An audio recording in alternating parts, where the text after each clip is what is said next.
Well, after last week's homily, y'all know my little secret that I'm obsessed with Saints football. Being obsessed with Saints football, normally when people know that, I'll get tons of invites. Father, come watch the game at my house. Father, come watch the game at my house. Now, I don't mean to be antisocial. Y'all know I'm not antisocial. But I actually prefer to watch Saints football in the rectory, in my own room, by myself. There's a specific reason why, because I don't want to offend people when I start yelling at their television.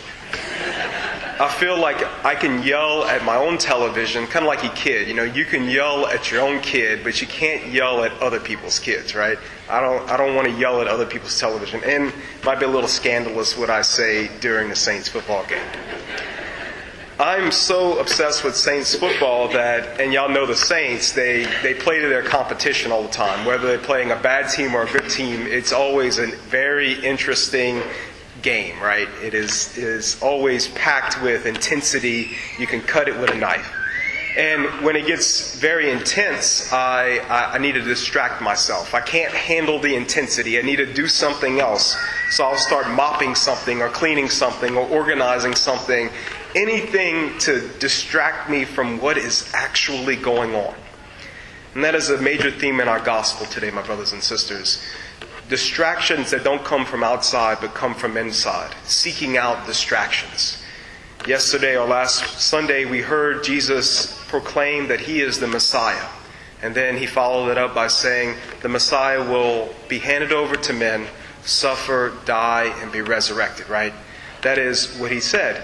And the apostles, they didn't know what was up. They didn't understand, right? They didn't know what was going on. And I think we have to remember that we know the whole story. We've heard the Gospels many times. We know what's going to happen. They didn't. They didn't that time. They're following a dude who did some miracles that seemed like a good dude. And so they started following him. They gave up everything. And so when He says, I'm going to suffer and die for you, they don't know how to take that. They don't know what that means, and they can't really wrap their minds around it. And so instead, what do? They seek out distractions. They distract themselves from what has been happening at that time. And I think we have to remember that in our own lives, sometimes we do that. We come to Mass, and you know what? There's distractions around us, distractions that we can't control. Sometimes we call them ticking time bombs, you know. A kid has about 20 minutes, and after about 20 minutes, tick, tick, tick, and then boom.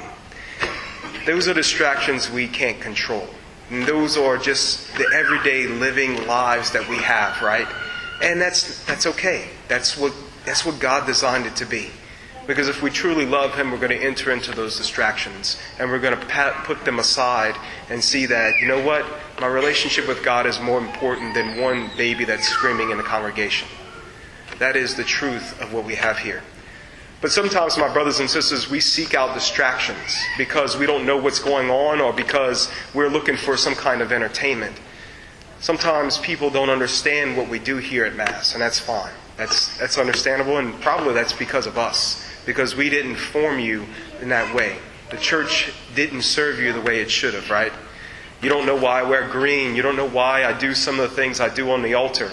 You don't know some of the theology behind what happens here at Mass. And sometimes that leads us to seek out distractions because we're not entertained, because we don't know what's going on. That's something that is somewhat natural, but yet it's so disordered in some ways. Because we come here to worship God. Because we come here to enter into relationship with God. And if we're constantly seeking out distractions here and there, then how good does that look on us?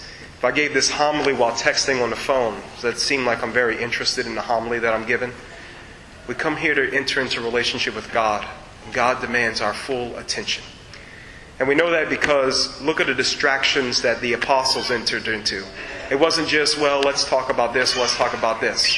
No, it went straight to pride, to ego, to selfishness.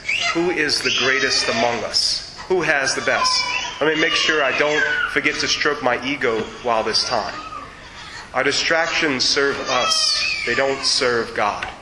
We're not here to serve us. We're here to serve God. So as we come to the table of the Lord, let us try to look into our own relationship with God. Are we distracting ourselves from the truth? Are we distracting ourselves from God? are we truly trying to enter in to what He has to show us?